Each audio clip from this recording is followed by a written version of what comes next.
Hi folks, and welcome back to the Dark Wolf project. In this video I'd like to share with you a new scientific report which seems to have slipped under the radar on most channels I watch, so I figured I'd share this with you here since it's pretty interesting. This is a report from the University of Michigan and it was published a few days ago from the time I'm making this video. And basically it studies the effects of ambient background noise in national parks across the US and how it directly affects the health of visitors.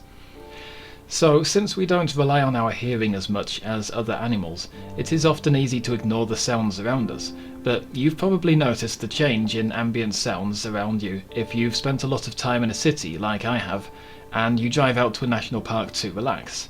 The background noises that we passively listen to in a certain environment are termed soundscapes, and these directly alter the physiology and so the behaviour of most large animals. For example, predator and prey species alike rely on binaural hearing. This is having an ear on both sides of our head to allow us to determine where a sound is coming from, building a picture up of the surroundings using sound. Although we don't really rely on our hearing anywhere near as much as other species do, we are still affected by soundscapes, and this study attempted to map just how much they influence our health. So with the Trump administration opening a lot of wildernesses up to increase traffic and management, it will be very important to understand the potential consequences on visitors to national parks because of this, and from a less anthropocentric point of view, perhaps also the effects on the wildlife that call these places home, and are having their own soundscapes severely altered by our activities.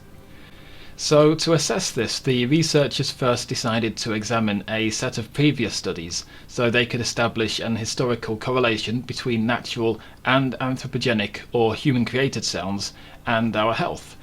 And as expected, the vast majority of people exposed to natural sounds exhibited positive outcomes.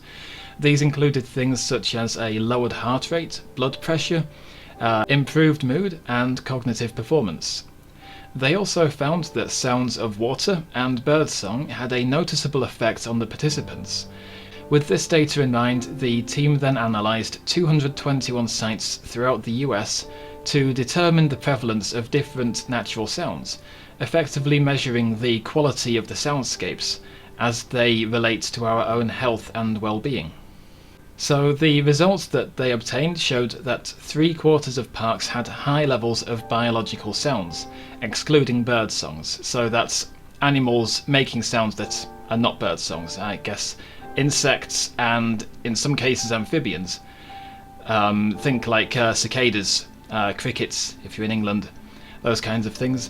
And just under half had an audible geophysical sound or sound presence, such as wind or water.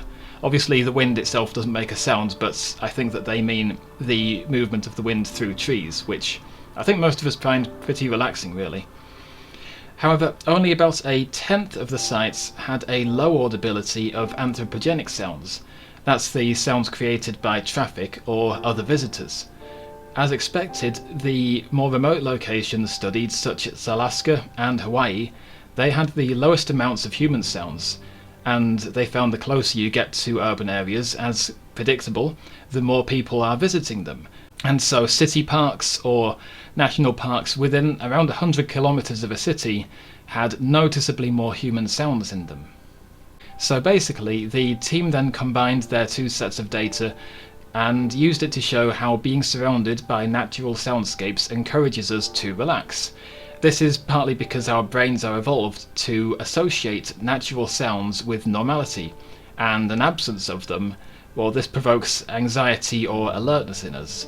This also demonstrates how national parks have a direct and immediate health benefit to their users, which is particularly important since there have been many arguments over the years about what exact kind of service a national park actually provides other than, well, beautiful scenery.